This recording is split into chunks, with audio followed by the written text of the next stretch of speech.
Listo, ahora sí, muy buenas tardes, espero que estén muy bien. Estamos aquí en la primera sesión virtual de nuestro club de lectura del programa Estado de Derecho para Latinoamérica de la Fundación Konrad Adenauer, en conjunto con los semilleros de Derecho y Literatura de la Universidad de La Sabana y también de la Universidad de los Andes. Estamos muy felices de dar comienzo a esta primera sesión. Ha sido poco más de un mes de estar leyendo y conversando a partir de esta obra que es Plata Quemada de Ricardo Piglia, el escritor argentino. Y nada, queremos abrir este primer espacio donde esperamos pues tener una conversación, donde tenemos como la posibilidad de ir compartiendo las perspectivas que tenemos del libro, también teniendo un intercambio constante entre los participantes, nuestro equipo de base que está hoy aquí para conversar. Y pues también hacerlo de una forma más suelta, más dinámica, ¿no? De momento podemos y pueden enviar sus preguntas, sus comentarios utilizando la caja de preguntas. La función de preguntas de Zoom, debido a la cantidad de personas que tenemos en el club, es un poco complicado abrirlo como una reunión normal de Zoom. Sin embargo, vamos a explorar la posibilidad más adelante para ver cómo nos funciona. Pero de momento, pues sus comentarios y preguntas van a poderlos hacer por esa vía. Y ya al final, en la parte de intercambio y de conversación, vamos a tener la posibilidad de habilitar el uso de cámara y micrófono para algunas personas que quieran dejar sus comentarios. Yo soy Paulo Cañón, soy el co-coordinador a cargo de este proyecto desde el programa Estado de Derecho para Latinoamérica. Y de nuevo les doy pues la bienvenida a este espacio, ¿no? Entonces, nada, comencemos.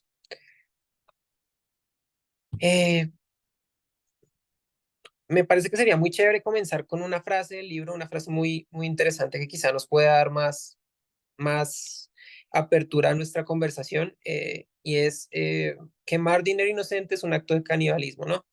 Eh, Plata Quemada básicamente es un libro que narra un crimen, que narra un suceso un poco confuso también, un poco contradictorio y polémico ocurrido en Argentina hace algunos años, bastantes de hecho, sobre el robo de un banco, ¿no? Pero lo más curioso de todo esto, y perdón por el spoiler si alguien no ha llegado a esa parte del libro todavía, es que en algún punto las personas que roban el dinero empiezan a quemarlo, ¿no? Luego del robo de un banco, de una suma bastante grande, bastante amplia, las condiciones en el libro, una persecución policial y todo esto llevan a que en la novela haya pues un momento en el que los criminales, las personas que llevan a cabo esto, terminan pues quemando sus ganancias, ¿no? Y yo creo que esto nos abre bastantes preguntas, nos abre un debate muy interesante sobre el significado de un acto así, pero pues también sobre un poco el tema del libro. Eh, Vamos a estar varias personas aquí del equipo del club de lectura, entonces Penélope, Ana María, Jorge, Yana, si quieren intervenir, por favor háganlo cuando lo consideren necesario. Eh, Quería contarles, bueno, ¿qué opinan de esto? Ah, Jorge tiene la mano levantada. Sí, gracias Pablo. Buena tarde para todas, para todos los que se unen a este club de lectura. Mi nombre es Jorge González, soy profesor en la Universidad de los Andes y pues muy contentos de poder compartir este espacio con ustedes y poder conversar un poco sobre estas obras. Em, yo creo que hay como cosas como muy interesantes de cuando tomamos estas novelas, cómo las encuadramos, cómo empezamos a hablar sobre ellas. No es tampoco nada evidente cómo empieza uno a hablar sobre una novela, y uno se pregunta si necesita un contexto. Entonces Pablo ha hablado sobre lo argentino, ¿no? Entonces que hay algo como muy argentino, de pronto lo podemos discutir ahora sobre el lenguaje, sobre algo que parece muy callejero y muy autóctono del propio de Argentina. Entonces hay pedazos en donde también hay unas barreras. Hablamos también como de muchas otras cosas que pueden ser, y ahora vamos a tener algunas preguntas sobre eso. Y yo creo que esta frase pues puede ser como un abrebocas que está como muy conectado al epígrafe con el que arranca de Bertolt Brecht, ¿no? Si hay alguna diferencia, exactamente con lo que arranca la novela es ¿Qué es robar un banco comparado con fundarlo? Entonces, poner como dos actos, que yo creo que puede ser como una cuestión muy interesante. Uno, la fundación de un banco que lo entendemos como algo envuelto en la legalidad versus el acto de robarlo como algo fuera de la legalidad. Entonces, creo que hay algo interesante para encuadrar. Y lo que yo diría entonces para este encuadre de esta novela, alrededor de esta frase rápidamente, sería no solamente la acción de quemarlo, sino qué es el dinero. Yo creo que eso es como una pregunta que se nos está abriendo ahí. ¿Qué es el dinero como mercancía y cuál es su régimen legal? De hecho, hay una parte fascinante de la novela en donde se compara el dinero con drogas ilegales, con la cocaína, de hecho. Y creo que ahí hay como algo interesante sobre una apuesta de qué significa esta mercancía y cuál es el régimen legal que hay detrás de esta mercancía, porque pareciera que la novela está estructurada alrededor también de una pregunta sobre ese dinero, sobre la plata, como una mercancía que vuelve el acto de quemarla algo subversivo, que lo hablaremos más adelante. Entonces yo pensaría que la frase es interesante porque lo encuadra con el epígrafe, entonces estaríamos apostándole como a usar el epígrafe para encuadrar la novela, que esa es una forma de poder entrar a entender todos los vericuetos que hay en una narración que a pesar de ser como una crónica, que ahora lo veremos, es bastante intricada. Es bastante intricada y se pierden uno de los personajes y quién es este, quién está hablando, tienen varios nombres y ahora hablaremos un poquito sobre eso, pero esa sería como mi impresión así inicial para arrancar. Buenísimo, sí, yo creo que es bien, bien interesante encuadrarlo todo a partir de lo que significa el dinero. Yo creo que en la novela hay mucho movimiento en torno a esto, ¿no? Al concepto de dinero, tanto al uso como a la simple posesión, ¿no? Una parte importante es cómo se sienten los atracadores cuando ya tienen la plata en las manos, no solo la adrenalina de estar saliendo de un robo, sino también lo que significa para ellos, para el tipo de personas que son, para cómo se están relacionando con el medio. No sé si Penélope quieras seguir tú, porque tienes la mano levantada. Sí, no, pues principalmente también quería saludar, quería presentarme. Mi nombre es Penélope Salge. Pues estoy muy contenta de acompañarlos aquí a todos los que se nos unieron en este club de lectura, entonces los saludo. Yo soy estudiante de Derecho de la Universidad de los Andes y literata de la Universidad de los Andes también. Eh, y también al respecto de lo que estábamos mencionando sobre esta frase, creo que es una forma muy buena de iniciar. Jorge llama la atención sobre el concepto de dinero. A mí me gustaría llamarlo también sobre esta palabra canibalismo, ¿no? Y pensar por qué se escoge aquí la idea del canibalismo y no la idea de la antropofagia de pronto, ¿no? Que tienen de pronto connotaciones distintas. Bajo la óptica en la que yo lo estoy leyendo, canibalismo también tiene una concepción moral que de pronto vamos a mirar más adelante con algunas preguntas, y también una, una concepción de tabú que de pronto en antropofagia no está. La palabra antropofagia es una palabra de pronto más literaria, de pronto que se ha explorado como la base de unos movimientos literarios particulares en Brasil, sobre todo. En cambio, la palabra canibalismo de pronto también alude un poco más a una noción de barbarie que podemos tener aquí también en el libro y que nos vamos a preguntar más adelante con algunas cosas que les tenemos preparadas. Entonces será un poco solamente eso. Totalmente, también creo que esto del canibalismo hace un poco referencia a una sensación de las personas que ven el acto de quemar el dinero, ¿no? Es como de alguna manera, cuando esto ocurre en el libro, la gente que está viéndolo se siente ofendida, ¿no? Es como, si van a quemar la plata, mejor denmela a mí, ¿no?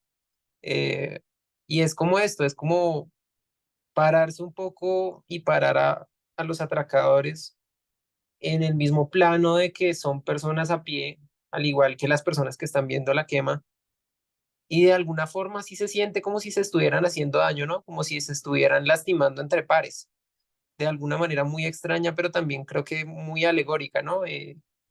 Como si todos al mismo tiempo estamos necesitando el dinero en un mismo contexto, ¿no? O por qué se siente que duele. Ana María, No sé si me escuchan, me ven. Hola, ¿cómo están? sí, Soy Ana María Ocampo, pues soy estudiante de la Universidad de La Sabana, soy estudiante de Ciencias Políticas y de Filosofía y pues nada, me gustaría hacer un comentario. Gracias, Pablo, por este espacio. Y algo que a mí en realidad me llama la atención es la humanización del dinero. Digamos, en el momento en el que se dice quemar dinero inocente, siento que ese adjetivo usualmente está ligado a la víctima de algún suceso, ¿no?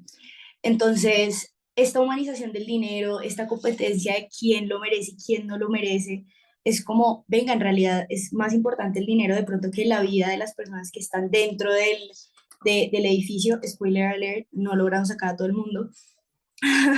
Entonces, como en realidad todo se centra un poco en el momento de la quema de este dinero en qué se hace entonces con este dinero, sino en el fondo del dinero, en el fondo del concepto del dinero. Entonces, también ligado a, como decía Penélope, el acto de canibalismo es como un poco la lucha de estas necesidades que tenemos todos. Y en el momento en el que se habla de dinero inocente, también se deshumaniza a los atracadores, claro. Entonces, ¿hasta qué punto un atracador, como lo vamos a hablar más adelante, más allá de atracador, pues también se ve como un asesino y un montón de cosas, también lo deshumaniza y se supone que todos somos humanos y tenemos derechos, pero en realidad aquí lo más importante es ese dinero. eh, y ya, ya las personas se deshumanizan. Entonces, eso es más o menos el comentario que quiero hacer. Y pues nada, gracias. Yo no lo había pensado y sí me parece muy importante lo que dice Ana María y es esto de pensar y ponerle adjetivos a un objeto, ¿no? Adjetivos humanos, ¿no? El dinero es neutral, ¿sí? Al menos desde una base lógica no debería ser o no inocente. Ya si avanzamos en un debate más profundo, tocando temas morales y quizá el contexto de la novela, se puede ver. eh, pero de alguna forma yo también creo que en la novela, al menos en el contexto que pone Ricardo Piglia, ese dinero es de todo menos inocente, porque a fin de cuentas hace parte de un plan y de una trama política. Claro, es un dinero que sale de un banco, pero es un dinero que está mediado por intereses mucho más amplios, más allá de ser robado. Y es un dinero que sirve como medio para justificar otras cosas como violencia política, que sirve también para un poco lavar y distraer la imagen de otros pues apartados, quizá estatales, que están funcionando dentro de la novela. Pero bien, estructuramos esta sesión a partir de preguntas. La idea es que ustedes puedan enviar sus impresiones constantemente en la sección de preguntas de Zoom para que puedan pues interactuar con nosotros, para que puedan decirnos qué opinan. Si les van surgiendo preguntas, pueden irlas enviando también. Eh, Porque claro, esto va a funcionar y nos gustaría que funcionara como un intercambio. Entonces, la primera pregunta que nos hacemos, y yo creo que aquí hay un primer debate analizando ya directamente el tema literario, si esto es una ficción literaria o no. Plata quemada podría considerarse una ficción o no. Bueno, eh, al final del libro, Ricardo Piglia tiene un análisis, un pequeño epílogo, para quienes ya llegaron ahí, donde explica cómo va ensamblando Plata quemada, ¿no? Él dice que hace entrevistas, que tiene acceso a unos dosieres eh, policíacos, que tiene acceso también a archivo y a varias cosas de hemeroteca, que busca periódicos, que busca las noticias del día y de los momentos en los que estuvo ocurriendo el robo para armar la historia. Entonces, claro, si lo tomamos únicamente desde el punto de vista de esto, yo creo que si nos comemos la explicación del autor, por decirlo así, si compramos y aceptamos esto, Ricardo Piglia nos está diciendo que no es ficción. Sí, que simplemente es quizá un ejercicio que está más cerca del periodismo que de otra cosa. Sin embargo, yo creo que tal vez no es tan así, en un sentido de decir que no se limita únicamente a narrar los hechos. Hay partes de la novela donde se especula, hay partes donde, digamos, Ricardo Piglia rellena un poco los vacíos. Al menos a mí me parece que en el estricto sentido no sé si se podría decir que no es una ficción, pero sé que sí tiene elementos que no consideraría que son meramente ajenos a la ficción. Yo creo que hay recursos, hay formas y hay también espacios que usa el escritor para, pues, para hacerlo más entretenido, ¿no? Incluso hay una parte muy interesante eh, para quienes no están tan familiarizados con Ricardo Piglia. Ricardo Piglia tiene un alter ego, ¿no? O como un inserto dentro de la novela. En la novela se menciona a alguien que es un cronista del mundo que se llama Emilio Renzi. Emilio Renzi es un heterónimo. Penélope me comentó esa idea hace un tiempo, más o menos unos 20 minutos. Eh, y Emilio Renzi es casi la forma en la que Ricardo Piglia se inserta dentro de la novela, que Emilio Renzi es un recurrente dentro de la obra de todo este escritor. Él tiene 3 volúmenes de diarios que se llaman los diarios de Emilio Renzi, por si alguien tiene alguna curiosidad en seguir ahondando en lo que él escribió. Y estos diarios son sus diarios personales. Y si ustedes se fijan un poco en la descripción que él hace, Emilio Renzi es básicamente Ricardo Piglia. Sí, físicamente él se describe a sí mismo y se inserta en la crónica, se inserta en la dinámica de la novela pues para dar como un poco la opinión. Se sabe que no hubo ningún Emilio Renzi narrando el robo, que no era el cronista de ese momento. Entonces ahí ya, digamos, estamos un poco más lejos de la no ficción, porque automáticamente ya hay cosas que no hacen parte de la verdad puramente dicha. Si queremos una narración estrictamente pegada a los hechos, pues no es. Como les dije antes, Ricardo Piglia complementa un poco lo que pasa. La historia, la investigación del robo tiene vacíos. No sé si ustedes recuerdan un personaje que se apellida Malito.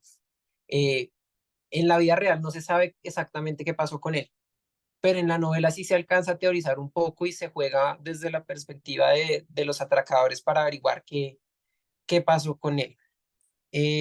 Ana María, no sé, cuéntame o cuéntanos. Digamos que yo, ahondando un poquito más en sobre si es una novela de ficción o de no ficción, digamos que esto también fue un caso, ¿no? Sé que hubo un escritor que bastante se esforzó en hacer otro libro, como a la par de Plata Quemada. En este momento no tengo el nombre del libro, pero sí sé que Gustavo Nielsen, si no estoy mal, básicamente demandó porque pues no está de acuerdo con que él diga que es una obra de no ficción. Entonces también está una demanda que puso la nena en el libro, que es un personaje y que verdaderamente sí existió, donde ella dice, venga, pero es que Dorda, si no estoy mal, no era homosexual, entonces también un poco ligándonos a el buen nombre y la dignidad, y es como, bueno, este escritor también tuvo el poder de escribir lo que quiso con los archivos y finalmente hasta dónde llega la ficción y la no ficción, ¿no? Digamos, qué juicios puede hacer un escritor con respecto a algo real. Me hace dudar un montón de, en general, las biografías y lo que escribe cada una de las personas de un suceso real. Entonces, un poco eso, como el conflicto de las personas que están detrás de la historia, las personas que escribieron la historia y lo que hubo después, que fueron todas estas demandas al escritor y a la editorial. Yo creo que uno de los conceptos que se manejan a veces a la hora de hablar de las obras es que cuando uno empieza a leer un libro, uno hace un pacto ficcional con el autor. Cuando uno empieza a leer desde la primera línea, uno intrínsecamente está o tácitamente está diciendo, todo lo que usted me cuente de aquí en adelante, yo lo acepto. O al menos le doy el chance de creer que es como lo está contando. Luego ya vienen otros discursos de los narradores no fiables y todo esto, pero en un inicio se parte de creerle a Ricardo Piglia. Joana nos envía una pregunta y dice que si el libro se basa en hechos reales. Sí, sí, este libro está basado en un crimen que hubo en Argentina hace más o menos unos 60 años, si no estoy mal, en el robo de un banco. Y sí pasó. Y digamos que todo el avance y todo el desarrollo de la obra en general pasa, los personajes son reales, con una u otra excepción que Ricardo Piglia como que hace algunas alteraciones, pero las personas, los nombres y todo esto sí corresponde a la realidad, son relacionados con dosieres criminales y con pues las crónicas de la época. Eh, y ahí está como todo el punto importante del análisis. Em, digamos que en ese sentido, ahí como de nuevo el debate y por eso está la pregunta, ¿es o no es una ficción? Ah, Jorge. Sí, a mí a veces la pregunta sobre si es ficción o no, pues sí, creo que también pasa en la literatura latinoamericana contemporánea. Digamos que es una pregunta difícil y rara, tiempo, ¿no? Porque envuelve una distinción tajante entre lo que es real y lo que no es, ¿no?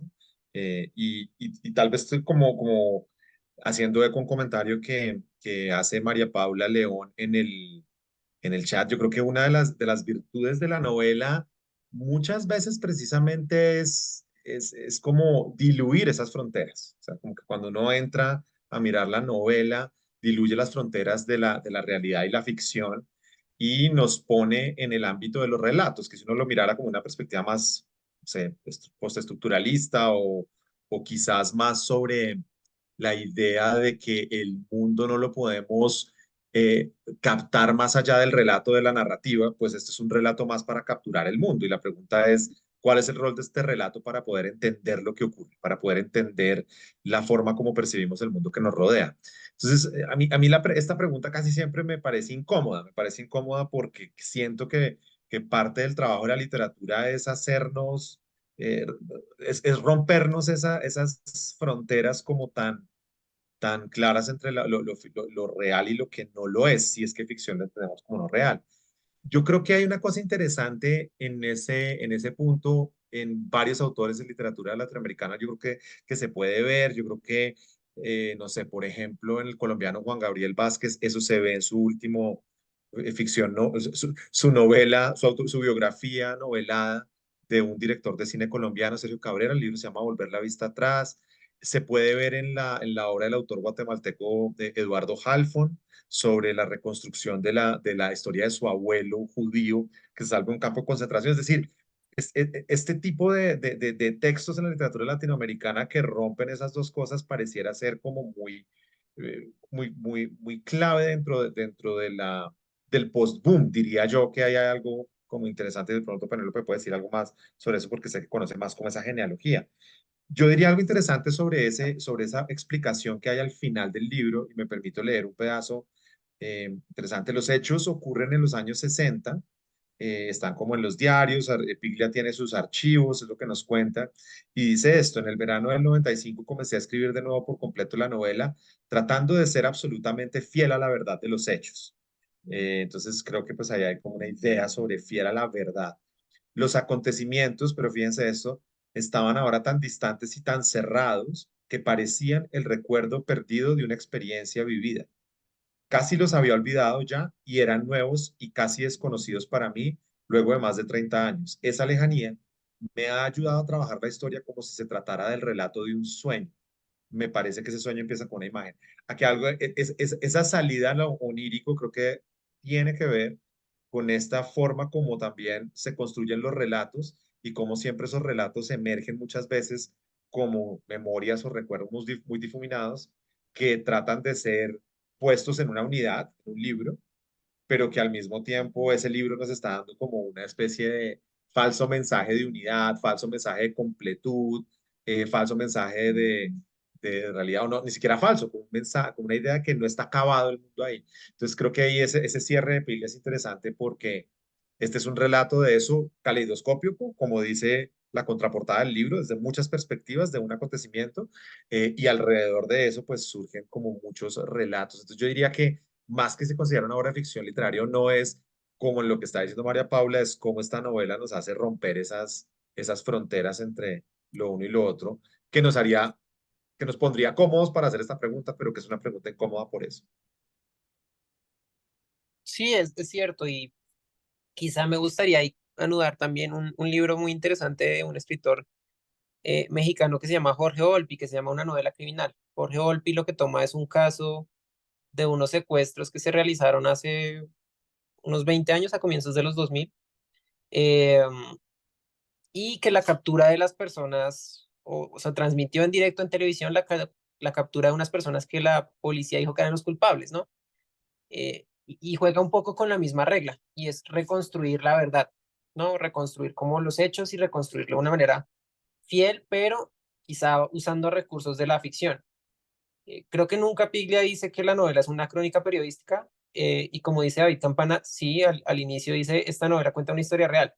Entonces yo creo que ahí hay un interesante. Me gustaría saber es si nos estaríamos haciendo esta misma pregunta si quitamos el epílogo.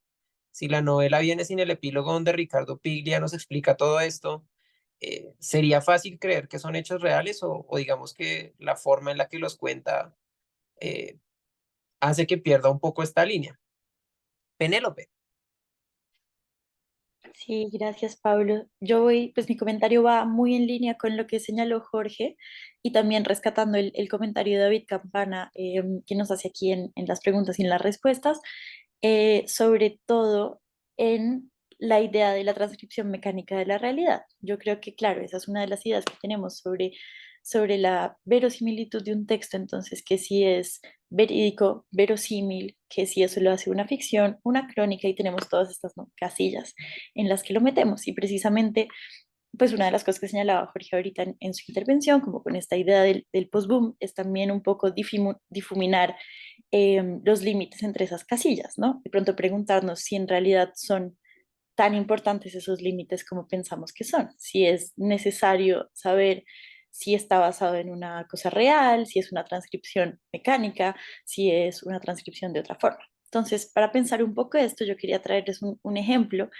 Me devuelvo a la colonia, digamos, 1600, para que nos pensemos una de las novelas que yo creo que es importante y es fundacional en Colombia, precisamente, y que puede también tener resonancias de esos temas latinoamericanos que señalaban también las preguntas y respuestas, si no estoy mal, María Paula León.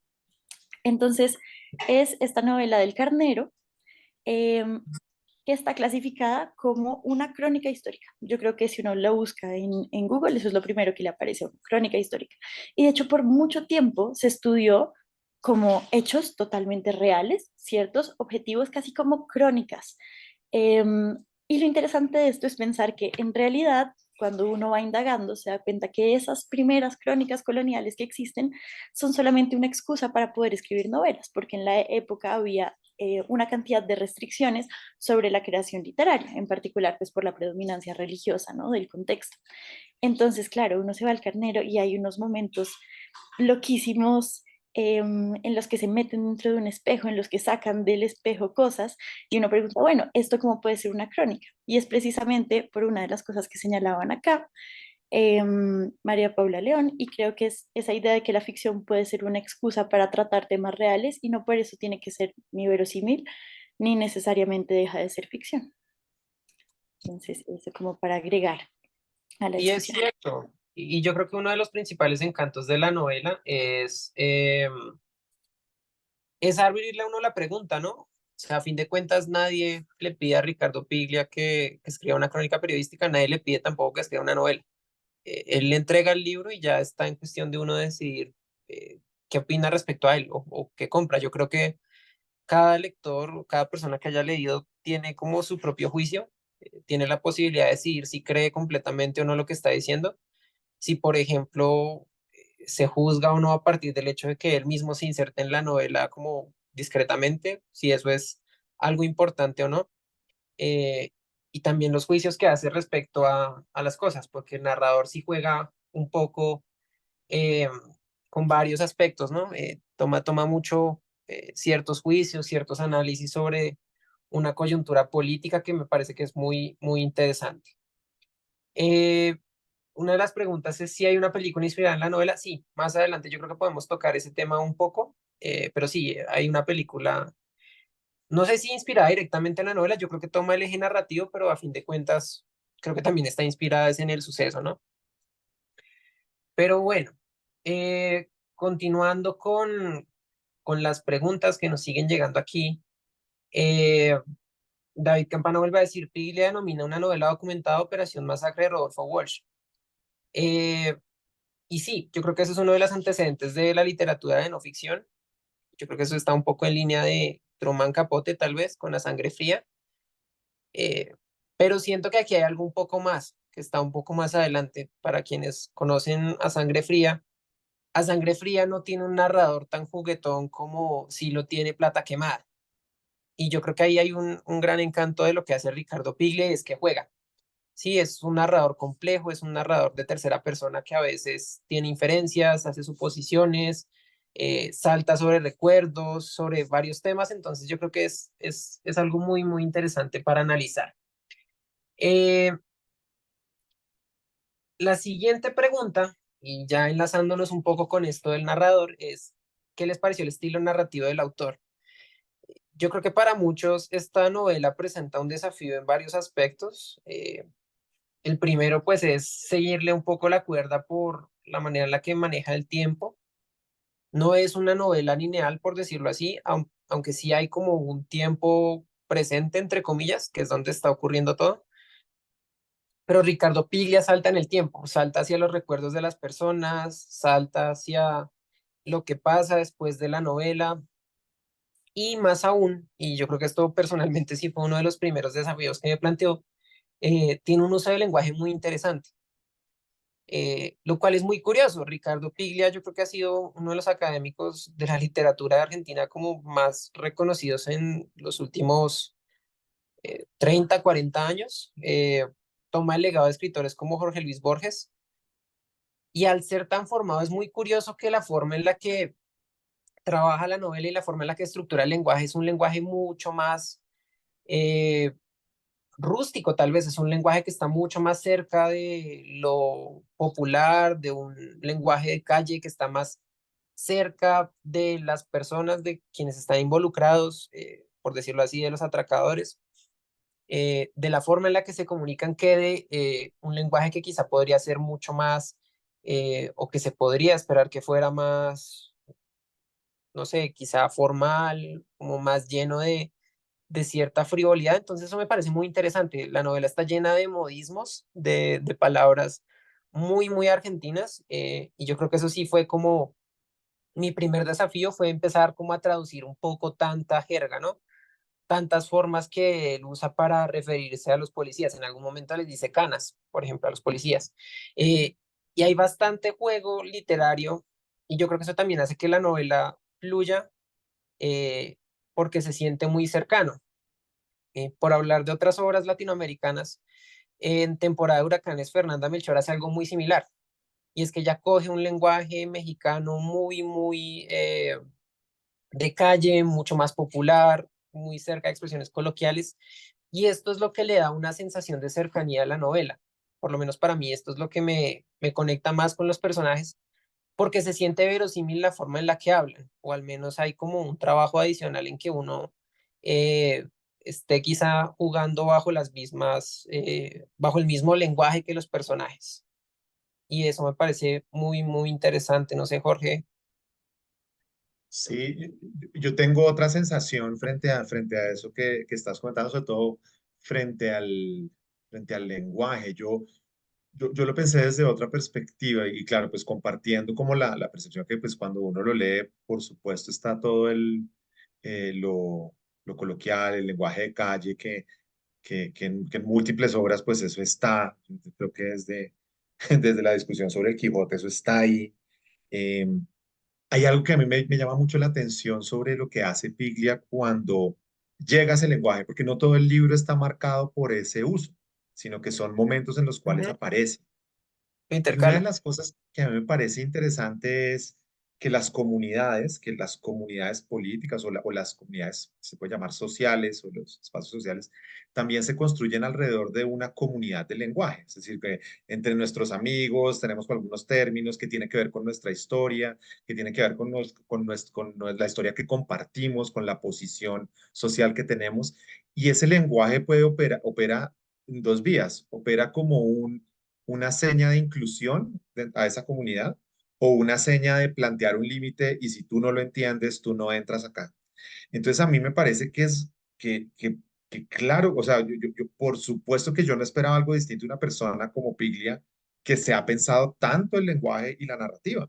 Yo no hubiera esperado un lenguaje más frívolo, como le decía, sino precisamente cuál es el impacto que tiene hacer este tipo de distinciones y de cómo los lectores, llamémonos letrados, nos sentimos más cómodos cuando está hablando el cronista y cómo cuando entramos a las relaciones sexuales o al consumo de drogas, a la cana, a la cárcel, etcétera, tenemos como un problema de entrar en ese lugar.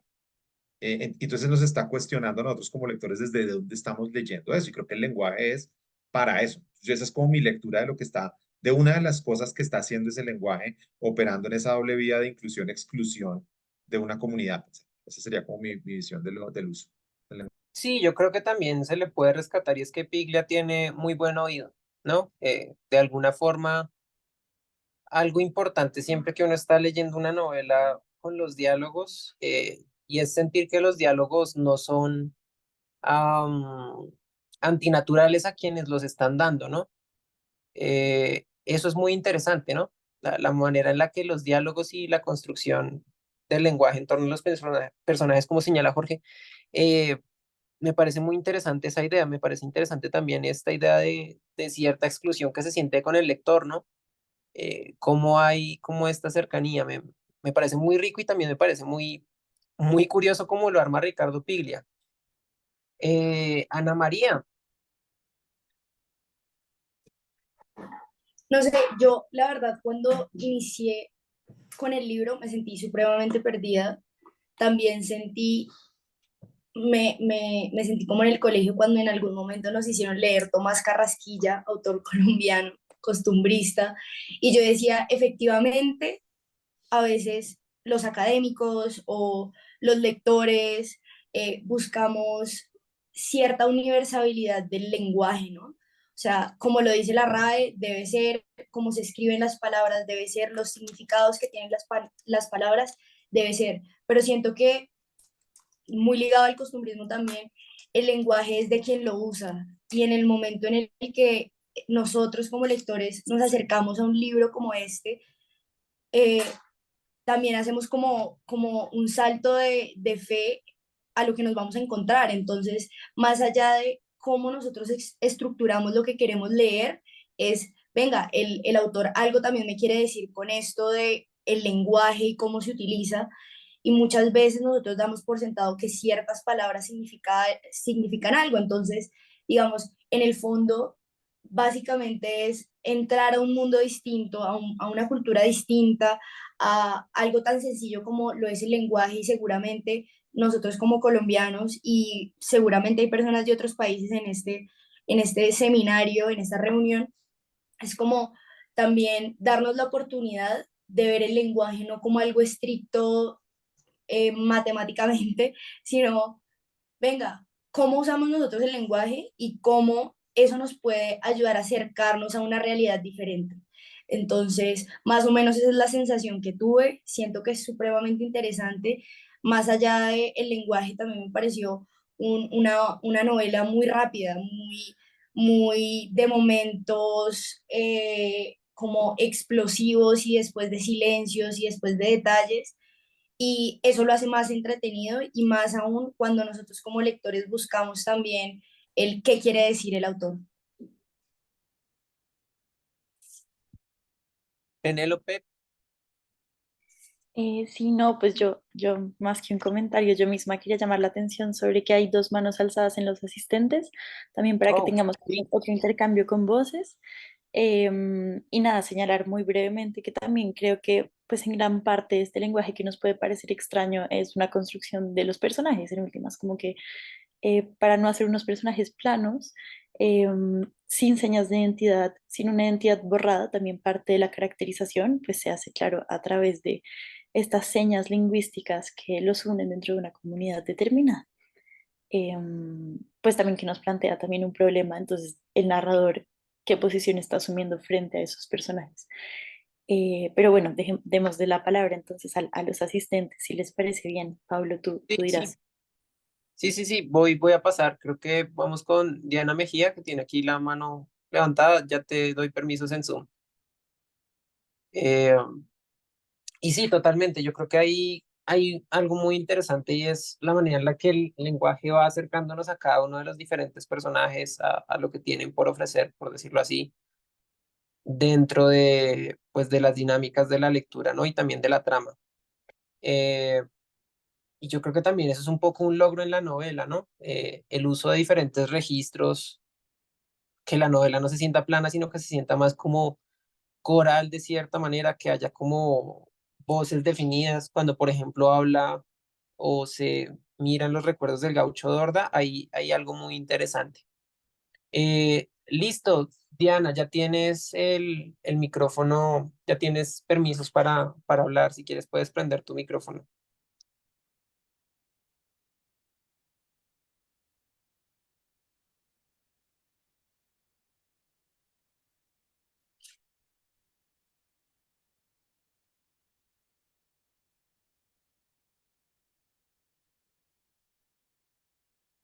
Bueno, parece que Diana tiene problemas.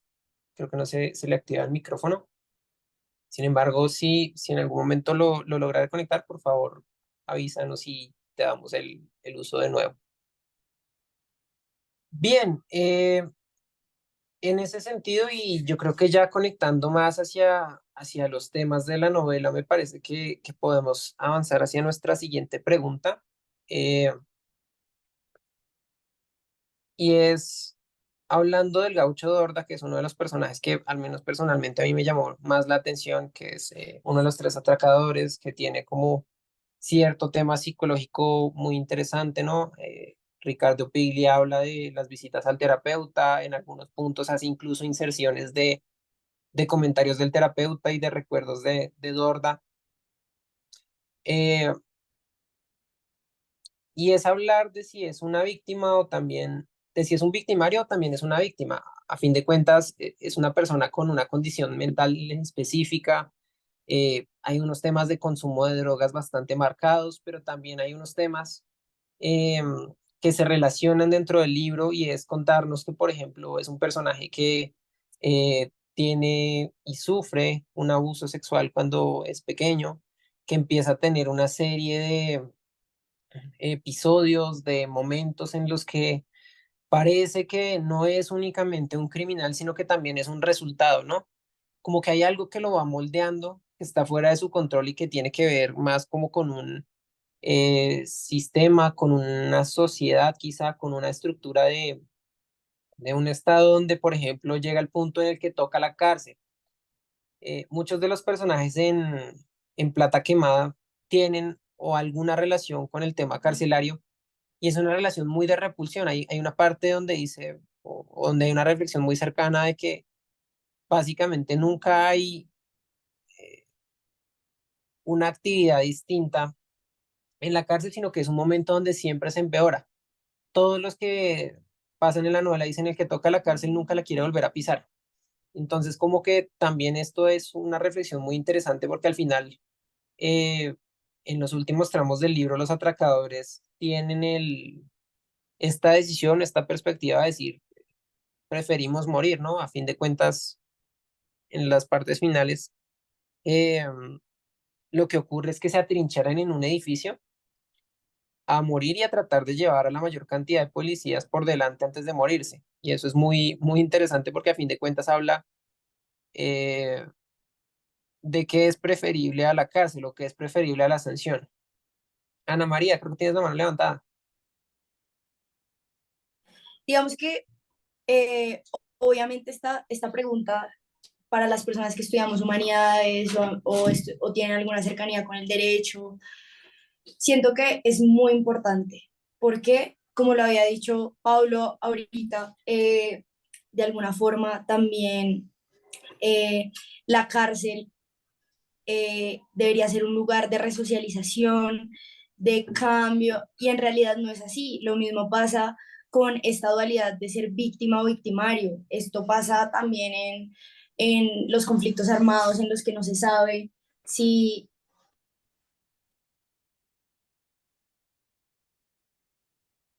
Ay, ya volví. Ya. Entonces, es esta dualidad de cómo se debe juzgar a alguien y siento que nosotros como lectores es muy fácil, o bueno, en una situación ficticia es muy fácil también hacer el juicio de, venga, estas personas son malas, o en general con situaciones reales, estas personas son malas, hacen cosas malas y se van a quedar así para toda su vida.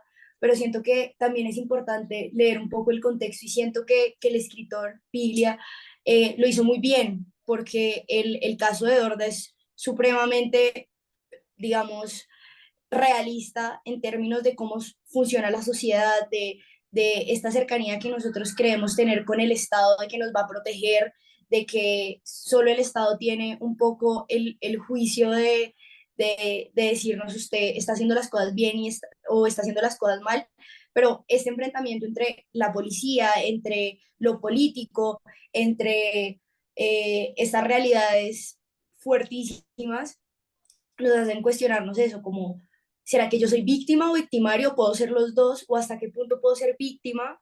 En el momento en el que yo hago algo malo, me convierto en victimario y eso lo va a justificar.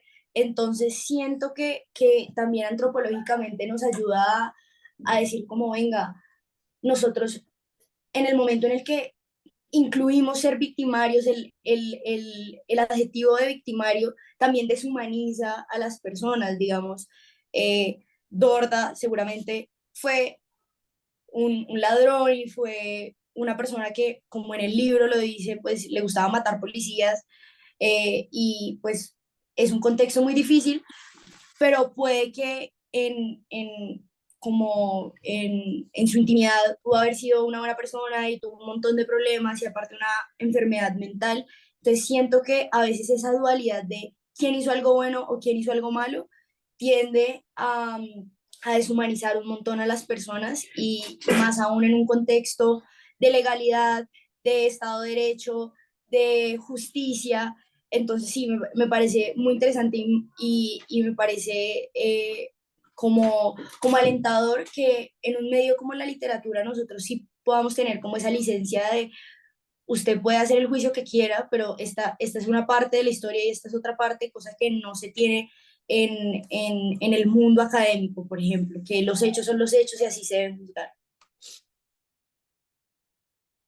Sí, totalmente. Josué Tapia dice, hay que analizar el trasfondo de una víctima que se convierte en victimario al paso del tiempo. Es un poco esto, ¿no? Plata Quemada, yo creo que es un libro que tiene un estudio muy interesante sobre las zonas grises, ¿no?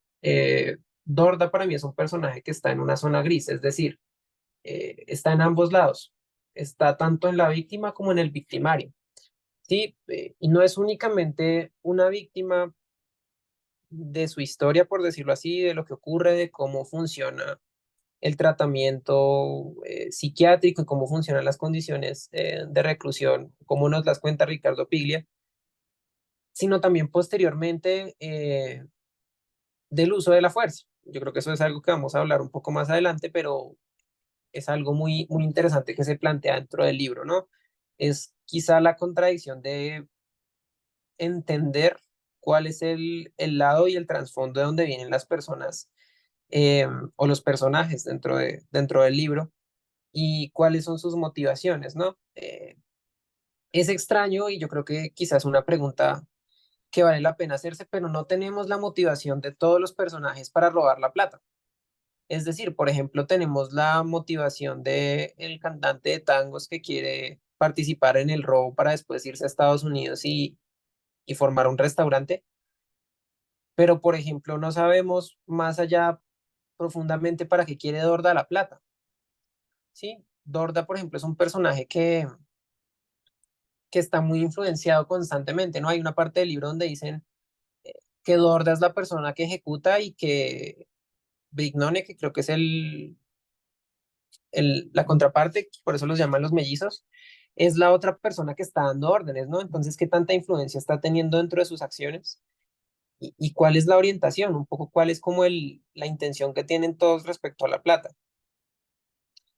Eh, yo creo que quizá, bueno, Jorge, Y yo creo que muchas veces, o sea, de dónde nos sale a nosotros esta pregunta de la dicotomía entre víctima y victimario? Es lo que estaba pensando, ¿no? Y eso también, yo creo que obedece mucho a unas formas como desde el derecho penal reconstruimos la subjetividad. Y yo creo que parte de lo que está proponiendo la novela es la complejización de esa subjetividad, que a veces incluso esos dos polos eh, pretenden capturar unas personalidades mucho más complejas y que no estructura su identidad ni siquiera en esa dicotomía, ¿no? Yo hasta que se planteé la pregunta no había pensado en esto de víctima-victimario. Eh, sí pensaba en cómo se produce, o sea, cuál es la, digamos, no diría que la biopolítica, aunque un poquito la biopolítica, pero sí cuál es la política que, o el régimen político, pero no entendido como el régimen posperonista, sino como un régimen político legal que hay detrás en el trasfondo y que produce una serie de sujetos. Como cuando uno miraba esta película de Todd Phillips de Joker y le explicaban a uno por qué el Joker se volvía el Joker, ¿no? Esta protagonista, la última que hicieron sobre el Joker de Joaquin Phoenix tenía mucho que ver con una crítica al desmonte del estado de bienestar, por ejemplo. Entonces los intercambios con el psiquiatra muy interesante era porque también ahí operaban unos términos para catalogar al gaucho Dorda, en donde también lo excluían o le decían que era un psicótico, etcétera, y eran unos términos muy fuertes, o sea, había una violencia del lenguaje técnico para que el gaucho Dorda fuera como el excluido, pero en otros momentos el gaucho Dorda es clave dentro de toda la, la, la, la, la, la trama del libro y del robo. Entonces, yo creo que como que hay algo interesante en la novela también creo, y es que su posibilidad de narrar desde diferentes lugares y de, por ejemplo, caer sobre el gaucho Dorda, yo plantearía la pregunta sobre todo es cuáles son como los regímenes legales, entendida la legalidad como algo fuerte en el sentido positivista, pero también cuáles son las leyes que hay ahí que estructuran la producción, de la existencia de ciertos sujetos y las decisiones que van tomando. Y hay varios momentos en los cuales en la novela ese tipo de reflexiones están. Entonces, por ejemplo, cuando dejan al compañero abatido, cuando ya están en Uruguay y los uruguayos dicen, sabíamos que los argentinos estaban perdidos porque ni siquiera respetan esta ley. Entonces hay una cosa de que no están respetando una ley. También un momento en la lucha entre el crimen y el orden y los personajes de la policía. Está todo este régimen de la salud mental de Dorda. Y yo creo que, digamos, por poner la cereza del pastel en torno a todo eso, es la lectura que quizás es de los cronistas, en donde dice que estos chicos son unos nihilistas, ¿no? El nihilista que no tiene como unos criterios morales para decir que está bien, está mal y todo da lo mismo. Y eso creo que es como, ahí está hablando como, yo creo que es una crítica a esa descripción de lo que está ahí ocurriendo porque reduce a sacarlos de la sociedad. Entonces yo lo que pensaría es, siempre cuando pensamos en la dicotomía de un sujeto como víctima y victimario, yo creo que la pregunta que hay detrás es, ¿cuál es el régimen legal, político que nos hace pensar que esa es una discusión sobre la subjetividad? De pronto es nuestra posjusticia transicional o nuestra justicia transicional en América Latina o las transiciones a la democracia que nos hicieron pensar en esta clave. De pronto eso ha estado muy evidente, por ejemplo, no sé, tribunales penales en Sierra Leona sobre los niños de la guerra en África, pues los niños soldados en África que son perpetradores y son víctimas. Entonces, ¿cómo los catalogo y qué problemas tiene el derecho para hacer este tipo de cosas? En nuestro contexto también es eso. Entonces, creo que es como que nuestro régimen actual nos hace leer las obras como con esas dicotomías. Yo pensaría que incluso la obra está resistiendo a una dicotomía simple y la pregunta grande es, ¿cuáles son esos regímenes que construyen las subjetividades? Sí, es cierto. Y un poco en la línea de esto de víctima y victimario, yo creo que Ricardo Piglia hace una reflexión muy interesante respecto al populismo punitivo, ¿no? Eh, es decir, mucha gente dentro de los espectadores, dentro de las personas que están contemplando ya las últimas partes, cuando los atracadores están escondidos en un apartamento, las personas que los contemplan no son argentinas, son personas uruguayas, eh, al menos las personas que no son policías sí sienten rabia y sí sienten muchas ganas de que sean castigados, ¿no? De que haya castigo, de que haya sangre, de que haya como una consecuencia del robo, pero a fin de cuentas uno piensa y dice, bueno, pero el robo ocurrió en Argentina. ¿Por qué también hay esta sensación en Uruguay? ¿O por qué las personas en Uruguay sienten esta necesidad? O por qué Ricardo Piglia nos muestra que las personas tienen esta necesidad de ver el castigo? Y también porque toda la estructura policial, porque eso creo que también es un punto importante que más adelante vemos, porque toda la estructura policial necesita ese castigo, ¿no? Porque se necesita que haya un culpable, porque se necesita que alguien sea quien pues resulte como pagando, ¿no? Todo el crimen. Al Pero yo final, creo la ahí, verdad, qué pena que salte ahí por una cosa y es, yo creo que es que la conexión está por algo que decía uno de los comentarios anónimos y es por la universalidad del dinero que no es neutral. Yo creo que lo que conecta que importe en Uruguay, en Argentina, y Brasil es por el dinero. como mercancía que nos hace construir quizás la única moralidad que en la cual estamos creyendo transnacionalmente en un mundo neoliberal. Y eso puede ser una discusión muy interesante que está ocurriendo ahí.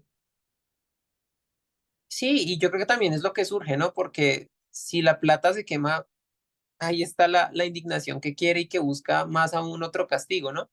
Es como unir a eso. Ana María. Digamos, ahora que estamos hablando de los regímenes internacionales,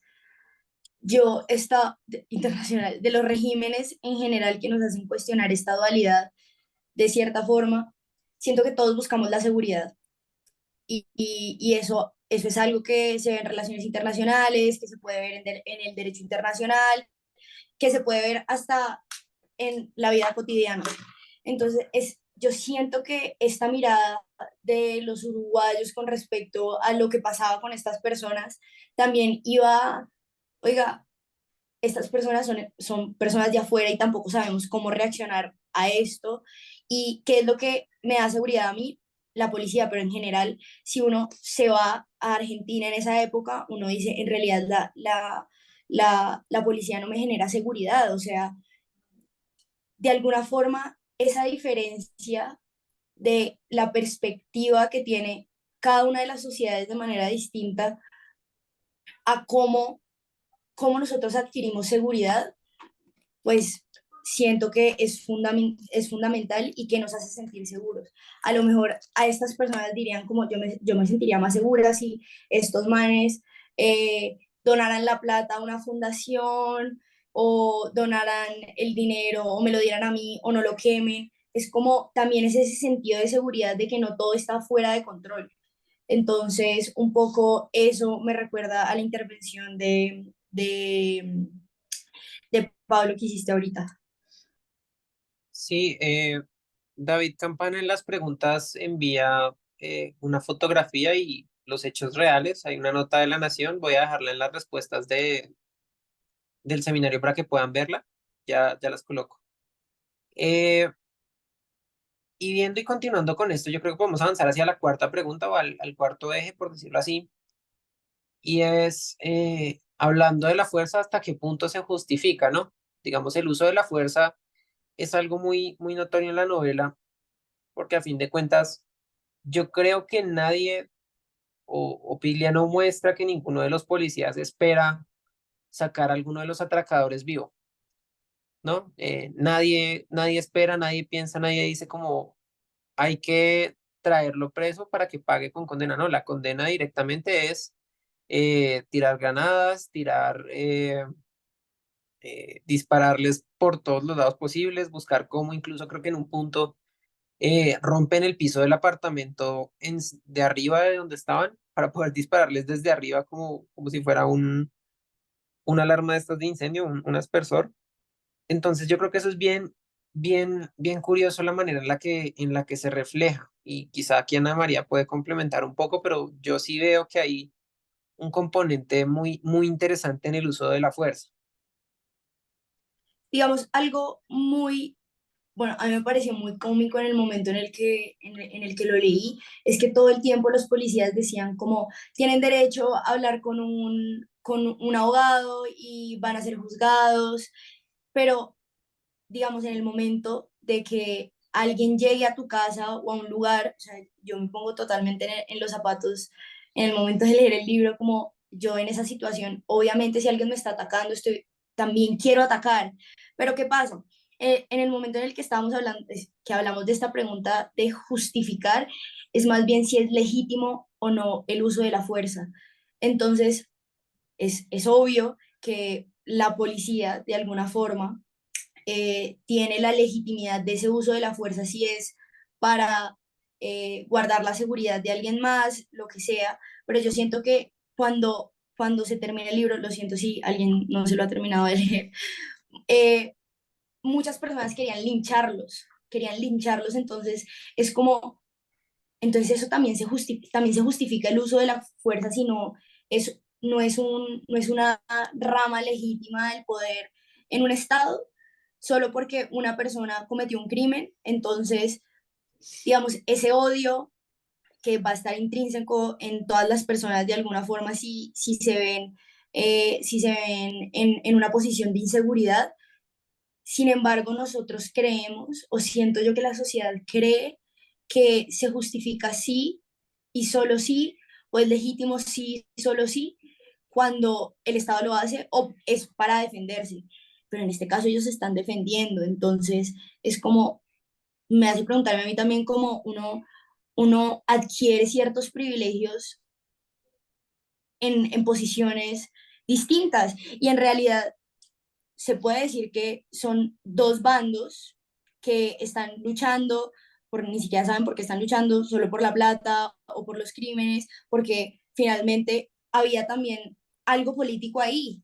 Entonces, no solamente se vendrían beneficiadas, no sé, los del robo o solamente los políticos o solamente lo que sea, sino también ese ego del ser humano de quién tiene más fuerza y si se justifica o no.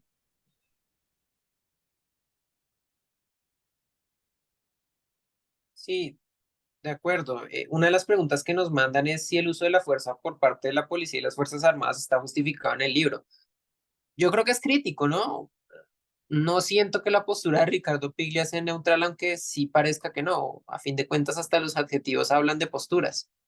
Sí hay un exceso y sí hay como una descripción muy detallada de todo el exceso, de como toda eh, la estrategia y toda la estructura que se usa para lograr pues abatir a los atracadores, ¿no? Ya trincherados, ya acorralados. Eh, yo creo que es muy obvio cómo Ricardo Piglia construye una escena en la que explica básicamente que son tres personas contra unos 200 policías por fuera. Si eso no es excesivo, ¿qué sí lo es? Eh, entonces, yo creo que ahí va algo. Jorge, Sí, no sé si el libro va en torno a la justificación o a poner como una denuncia sobre el exceso de la fuerza.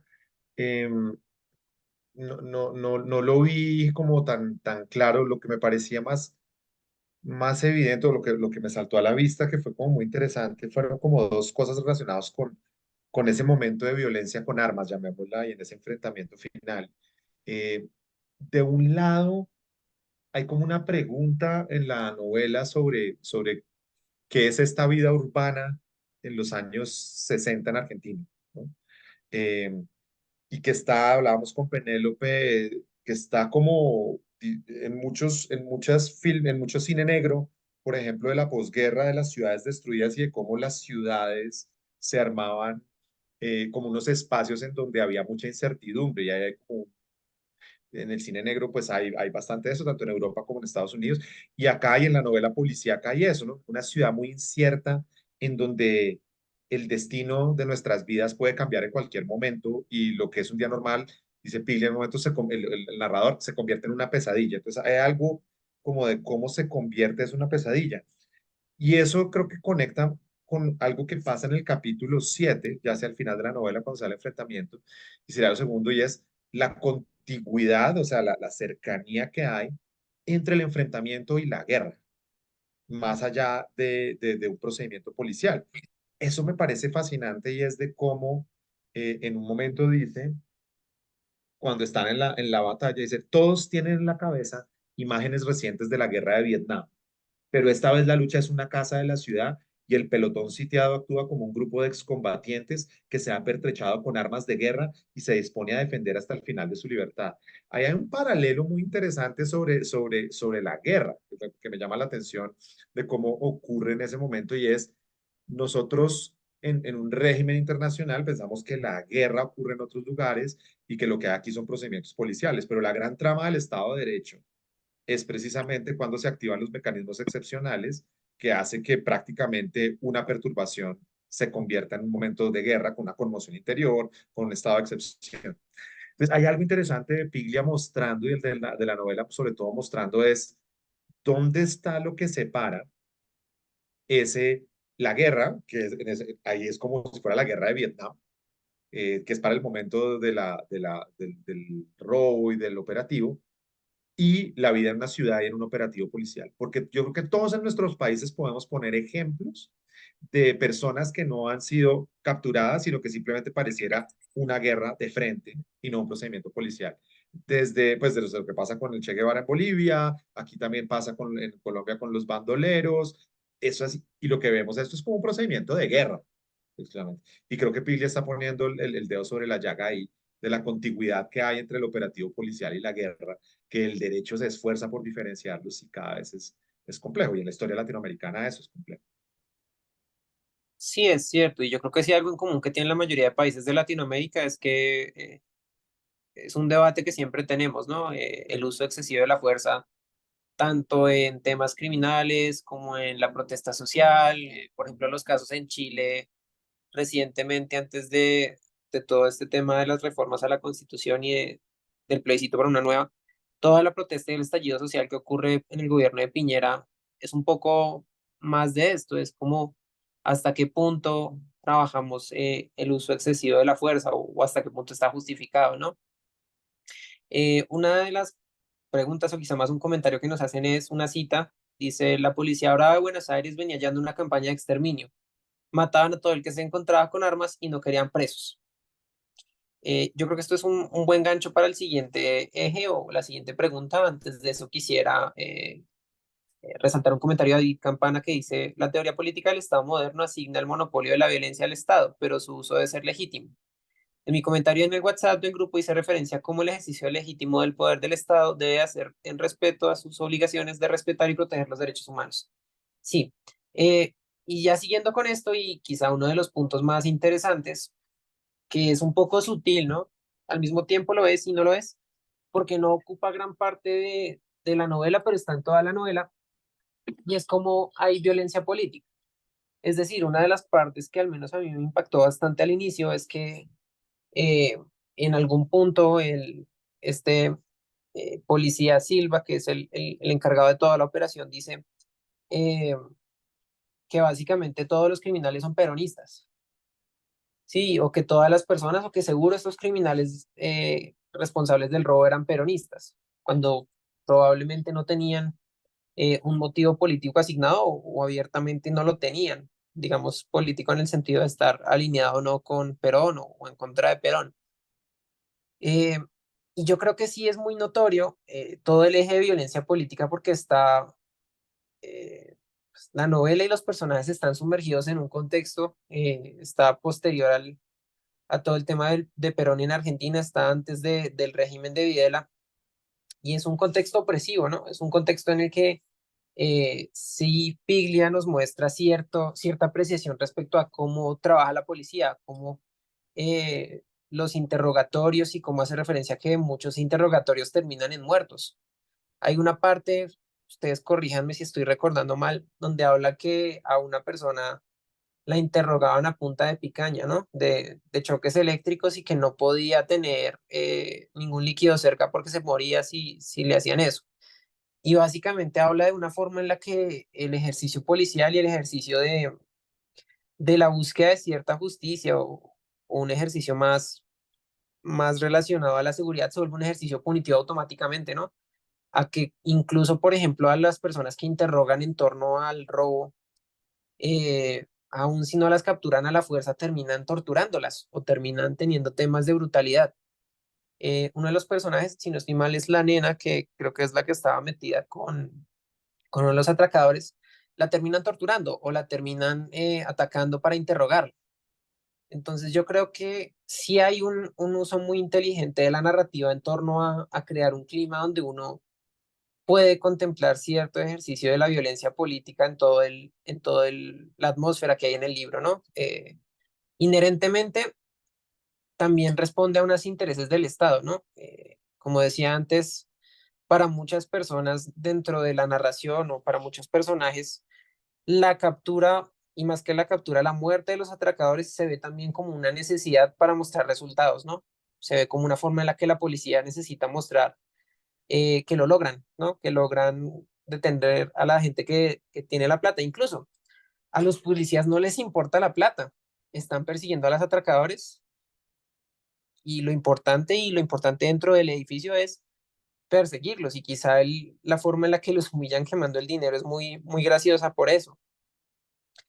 Pero eso me parece muy, muy curioso dentro de la narrativa, pero al mismo tiempo muy, como muy grave, ¿no? O sea, Ricardo Piglia retrata básicamente un estado, una estructura policial que tiene una presión constante del resultado. Entonces, los interrogatorios, las búsquedas, casi la cacería que se hace de las personas relacionadas al robo, y no de todas las personas relacionadas al robo, porque a fin de cuentas a las personas que agarran son como los eslabones más pequeños dentro de la cadena. Agarran las personas que estaban a los lados, agarran a los ejecutores del robo, pero no agarran a toda la estructura política, todas las personas que estaban inmiscuidas dentro de la estrategia del robo, donde se dice que les iban a dar incluso una parte del dinero. Y no hay preso político, no hay, digamos, no se toman a las personas que estaban dentro de la policía, que probablemente estaban corruptas dentro del robo, no se toman a las personas dentro del gobierno, ¿no? Entonces, yo creo que eso habla mucho de cómo va la estructura de la novela. No sé, Jorge o Penélope, ¿qué opinan respecto a esto? Mm, yo lo que creo es que una cosa que ocurre en la novela es como un debate, si uno lo pensara como con los debates legales que ha habido en América Latina, eh, creo que hay una pregunta importante cada vez que vienen los momentos de restauración democrática, amnistías, indultos, y es que es un delito político. Y ese es como un debate penal importante. En Colombia ha sido fundamental para poder hacer negociaciones de paz, por ejemplo, y es dónde está la frontera de que una violencia es política y la otra violencia es como que viene de un delito común. Eh, y como volviendo un poco a la idea de Piglia de romper eh, límites y hacernos ver que la cosa no es tan sencilla como una dicotomía de que esto es político y no. Yo lo que veía más era como eso, esta cosa de, pero son posperonistas, pero no lo son, pero son más terroristas y roban el banco que si hubieran sido peronistas o que si hubieran sido montoneros, o que hubiera pasado, ¿no? Entonces, no, yo lo que pienso sobre esto, sobre todo, es que violencia política es una categoría que utilizamos en el derecho, que tiene un impacto en el derecho y que yo creo que una de las virtudes de un libro como este es que nos hace pensar de cuál violencia no es política, por qué no es político quemar el dinero. Y es que ese es el acto que hace uno cuando le queman, esa mercancía, insisto en eso, en la que todos estamos de acuerdo que es la que hace girar la sociedad, que es el mismo problema que pena aquí como citar otro, yo creo que muchos vimos la película del Caballero de la Noche de Christopher Nolan en la trilogía de Batman. Y recuerden que hay una conversación que entre Alfred, el mayordomo de Batman, de Bruce Wayne, en donde le dice que hay gente que finalmente simplemente quiere ver que el mundo se queme, una especie de nihilismo. Y entonces Alfred le está contando como una especie de parábola, ¿no? ¿Y qué hacemos cuando hay gente que solo quiere ver el mundo quemarse? Porque el Guasón, el Joker, también quema el dinero, ¿no?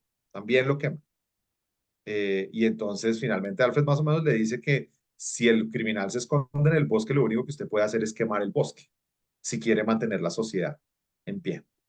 Y yo creo que es un final muy parecido a lo que está ocurriendo acá, porque no puede arriesgarse ese nihilismo en donde el dinero pierda un significado que decidimos darle. El valor del dinero es consensuado.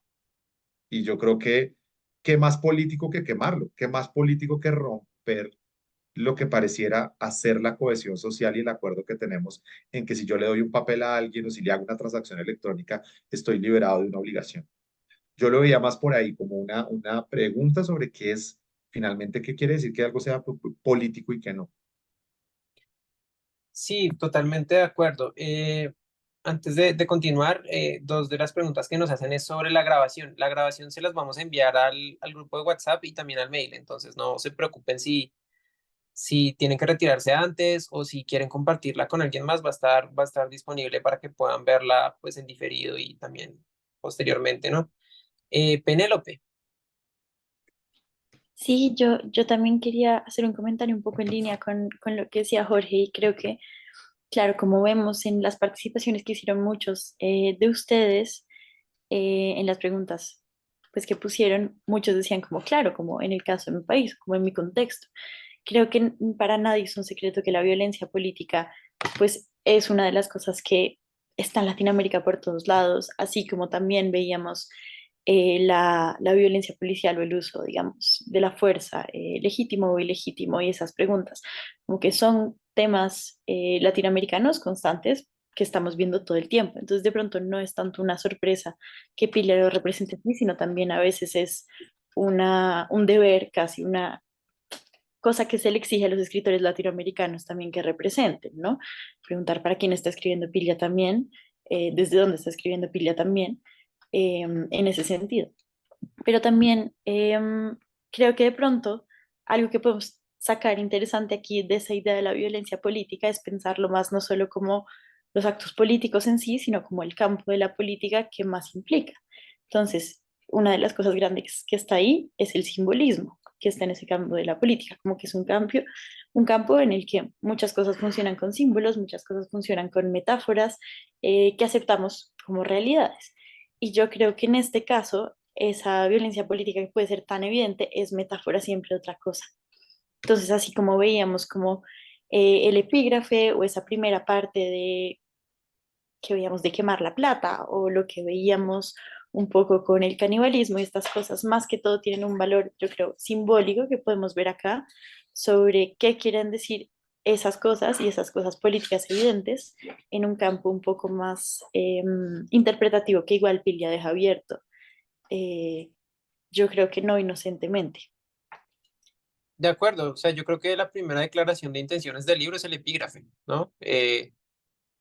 Ricardo Piglia juega con nosotros a través del epígrafe poniendo la lupa más que en el hecho simple, en el robar el banco, con la estructura completa, que es fundar el banco. Fundar el banco, como decía Jorge al inicio, es algo un poco más complejo, ¿no? Es más grande, se ve legal, no hay como ninguna pregunta relacionada a esto, como que nadie lo cuestionaría de la misma forma, pero sí siento que hay como muchas preguntas y también mucha suspicacia respecto a las estructuras, ¿no? ¿Cuál es la estructura que desencadena la violencia, tanto en los atracadores como en el Estado que los combate, ¿no?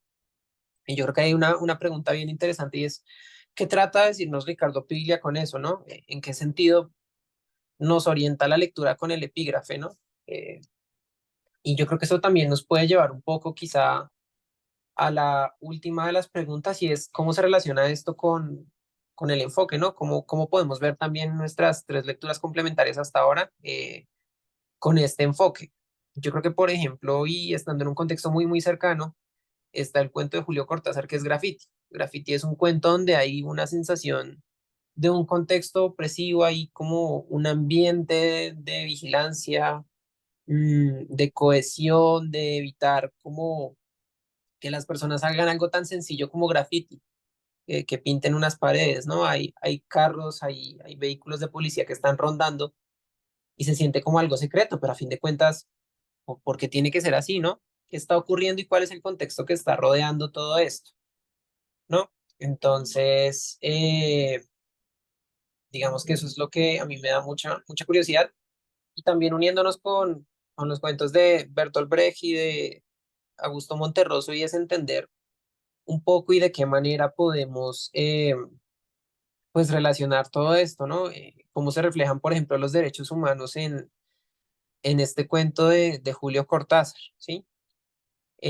Yo creo, y quizá por un tema de tiempo podemos avanzar esta pregunta un poco más rápido para poder abrir un espacio chiquito de discusión donde todos puedan participar en caso de que alguien quiera dar sus opiniones. No sé si Jorge o Penélope quieran agregar algo sobre las lecturas complementarias. Yo creo que ya las charlamos bastante en el grupo. Eh, entonces me gustaría saber, ustedes quienes nos han acompañado en las lecturas, pueden usar la función de preguntas, pueden usar la función de levantar la mano de Zoom para contarnos qué otras reflexiones les generó el libro, ¿no? ¿Qué más los hizo pensar? ¿Qué otras cosas sienten que es importante o que les gustaría que viéramos, ¿no? Entonces, tienen el espacio, por favor, úsenlo. Yo creo que podemos dedicarnos unos 5 o 10 minutos más para las preguntas. Yo tengo que terminar por un tema de tiempo antes de las 5:40, pero nada, por favor, siéntanse libres. Voy también a abordar un par de preguntas que se me quedaron en el tintero. Un comentario es de Naidelino Orellana dice: el total de la novela en sí varía entre la realidad y la ficción, ya que si bien se tuvo una investigación para realizar el texto, no podemos saber si realmente lo relatado en los diferentes medios podrían ser o no ciertos, ya que están basados en una diversidad de perspectivas y una diversidad de verdades. Es cierto, a fin de cuentas yo creo que tampoco el chiste es ver la novela como un bloque completo de verdad. Las buenas novelas dan más preguntas que respuestas. Yo creo que aquí Ricardo Piglia plantea muchas, ¿no? Plantea muchas sobre cómo funciona el Estado, sobre cómo funciona todo el eje policial y cómo funcionan las estructuras, pero también plantea preguntas sobre las que hemos ido charlando durante esta reunión, y es el valor que le damos al dinero, el valor que le damos a las cosas que rodean el dinero, y también incluso, por ejemplo, a temas más humanos. Yo creo que una de las cosas que quizá se ven un poco más en la película que en el libro es todo el contexto homosexual, ¿no? Digamos que para muchos, y yo creo que eso generó un poco de polémica posterior, creo que alguien lo mencionaba en una de las demandas que hubo en torno al libro, creo que fue Ana María, es que se dice que uno de los personajes es homosexual y no lo es, ¿no? Eh, Plata Quemada tiene un componente muy interesante relacionado al sexo, ¿no? A cómo esto está intermediando las relaciones entre algunos personajes, como parte a partir, cómo funciona como un mecanismo en el que se relacionan personajes, como por ejemplo Dorda, ¿no? Su relación con el sexo, que es un poco más, quizá, no diría enfermiza, pero que sí es muy problemática, que tiene cosas muy, muy extrañas, cómo para él es algo importante y cómo a partir de un abuso, se vuelve un gatillo emocional. Y uniendo aquí con lo que decía Jorge antes, hablando de Batman, es cómo un mal día puede convertir a una persona, ¿no? O cómo algo que ocurre desencadena algo completamente largo, ¿no? Eh, ¿Qué pasa si a Dorda no lo abusan?